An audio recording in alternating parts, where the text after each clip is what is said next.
मित्रों नमस्कार, मैं डॉक्टर प्रदीप आचार्य और आप सब ने मुझे दूरदर्शन और डिजी लैब की कक्षाओं में देखा होगा।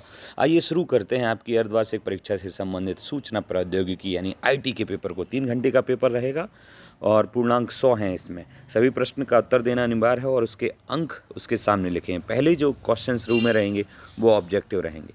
पहला ही क्वेश्चन क्या है, देखते हैं। कम्युनिकेशन शब्द किस भाषा से लिया गया है? उर्दू, हिंदी, लैटिन या तमिल? तो लैटिन इसका आंसर। बिल्कुल सरल क्वेश्चन है ये तो। नेक्स्ट क्वेश्चन क्या है, कंसोलिडेट फंक्शन कौन सी टैब में है? तो ये जैसे data tab, tool tab, home या पेज लेआउट, इनमें से किस में है? तो पेज लेआउट और होम में तो बिल्कुल नहीं है। अब मैं दो में से कौन में होता है ये आपके लिए छोड़ रहा हूँ, आपको बताना है कमेंट बॉक्स में। तीसरा क्वेश्चन है 7C के शामिल नहीं, संचार के 7C में शामिल नहीं। कलर, क्लियर, करेक्ट या कंप्लीट? तो कलर शामिल नहीं है, ये तो सब शामिल हैं। संचार जो 7C है उसमें क्लियर भी है, करेक्ट भी है, कंप्लीट भी है।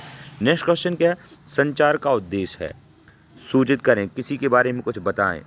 प्रभाव, किसी के बारे में कुछ बताना। सोच, विचारों, भावनाओं को साझा करें। उपरोक्त सभी, जो उपरोक्त सभी है इसमें संचार का उद्देश्य यही है।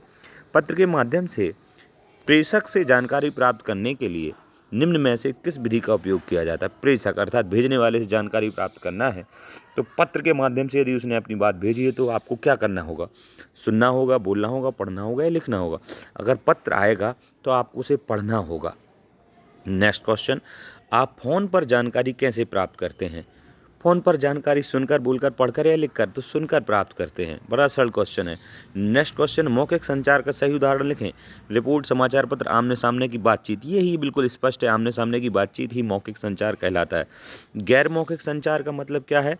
गैर मौखिक संचार अर्थात जिसमें मुख आदि का प्रयोग, चेहरा, मुख से बोला ना जाए कुछ, तो चेहरे की अभिव्यक्ति, शारीरिक मुद्रा या आँखों से संपर्क, ये सब उसमें आ जाते हैं गैर मौखिक में। मौखिक का मतलब जिसमें शब्दों का बोलचाल हो, तो इनमें सब में शब्दों का बोलचाल नहीं होता, इसके लिए आंसर होगा सभी।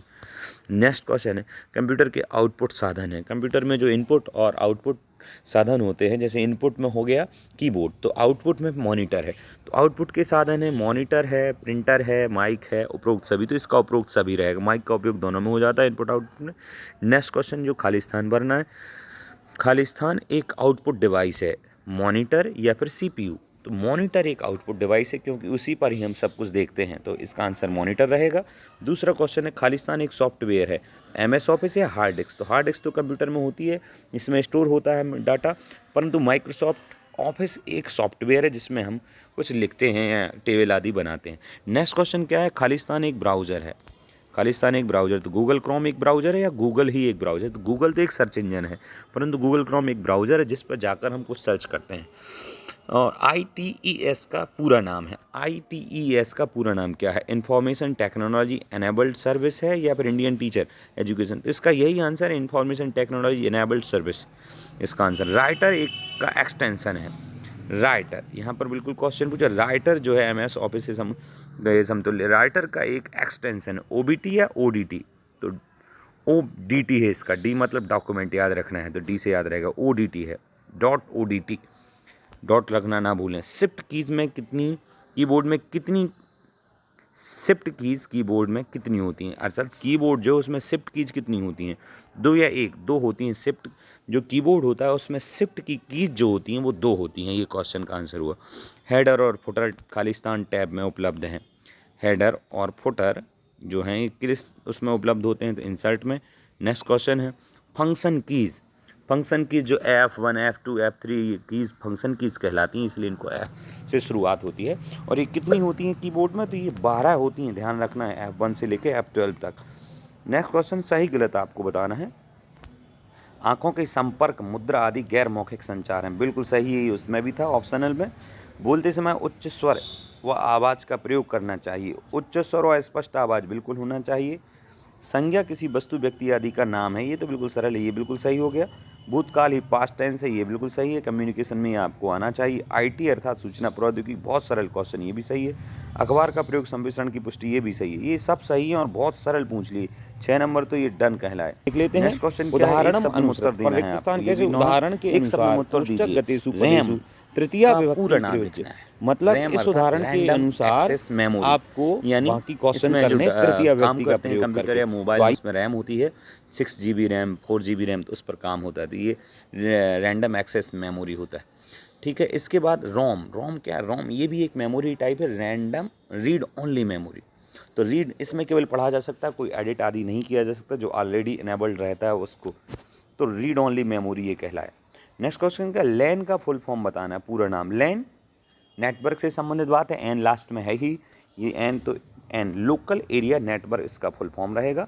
सीपीयू का फुल फॉर्म बताना है, सीपीयू सेंट्रल प्रोसेसिंग यूनिट। हाँ, आपको इनकी स्पेलिंग पूरी याद होनी चाहिए, जैसे read random access memory, read only memory, local area network, इनकी स्पेलिंग सही होना चाहिए। टाइम कम होने के कारण मैं स्पेलिंग नहीं बता रहा हूँ, चाहे तो आप कमेंट में पूछे तो मैं बता दूंगा। सीपीयू का पूरा नाम बता ही दिया है। एमएस एक्सेल का एक्सटेंशन क्या है, अर्थात जो पीछे लगता है, तो ये मैंने आपको यहाँ पर उल्टा जानबूझ के लिखा, ध्यान रखना है। एमएस एक्सेल का एक्सटेंशन है x.xls, .xls एम एस का है, और एम एस वर्ड का एक्सटेंशन क्या है, तो .docx है।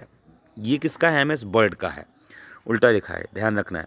कोई भी एक टाइपिंग सॉफ्टवेयर का नाम लिखिए, ये बहुत सरल क्वेश्चन है, आपको सर ने बहुत सारे बताए होंगे, तो कोई भी एक का नाम लिखना है आपको।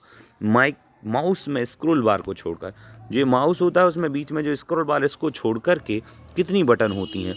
दाएं बाएं दोनों तरफ एक एक बटन होती, तो कुल 2 बटन होती, तो आपको आंसर लिखना है 2।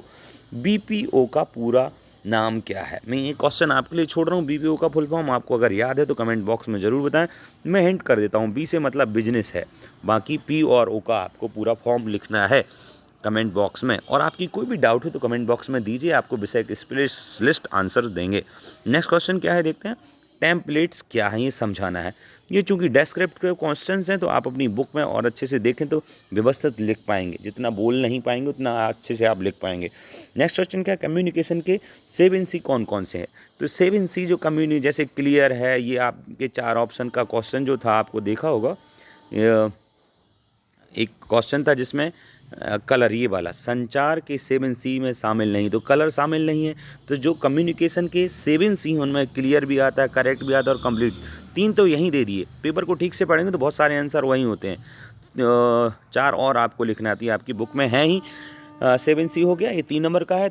नेक्स्ट क्वेश्चन क्या है, गैर मौखिक संचार को समझाइए। ये भी क्वेश्चन ऑप्शन में था। गैर मौखिक अर्थात जिसमें वर्ड्स का यूज नहीं होगा परंतु मुख, आँख, हाथों का एक्सप्रेशन, ये सारी चीज़ें प्रयोग हुई थी, ये सब गैर मौखिक कहलाता है। गैर मौखिक से आप ये कभी ना समझें कि मुख का उपयोग नहीं, मुख का तो उपयोग है पर मुंह से निकलने वाले शब्द इसमें नहीं होंगे। कंप्यूटर को स्वस्थ रखने के उपाय बताइए। कंप्यूटर को स्वस्थ अर्थात वो स्पीड से चले, उसमें वायरस आदि जो आ जाते हैं तो स्लो चलने लगता है, या फिर मेमोरी इरेज होने लगती है कई बार, या और भी जो प्रॉब्लम्स आती हैं सॉफ्टवेयर से रिलेटेड या हार्डवेयर से रिलेटेड, तो आपको दोनों सारी चीज़ें की उसको हार्डवेयर को भी सुरक्षित रखना चाहिए, चुंबक आदि से दूर रखना चाहिए, लाइट का सही करंट पास होना चाहिए, ओवरलोड नहीं होना चाहिए। ये सारी चीज़ें आपको व्यवस्थित पॉइंट टू पॉइंट बना के लिखनी है। ऐसा नहीं कि कुछ भी लिखते जाएं, पॉइंट टू पॉइंट लिखेंगे तो आपको पसंद किया जाएगा, आंसर को पूरे नंबर मिलेंगे। और भी क्वेश्चन से ये मैं आपके लिए अगले वीडियो में बताऊँगा। अगर आप जुड़ना चाहते हैं इसको सब्सक्राइब कर लें, नेक्स्ट वीडियो में मैं आपको इसके आंसर्स बताऊँगा। तब तक के लिए नमस्कार।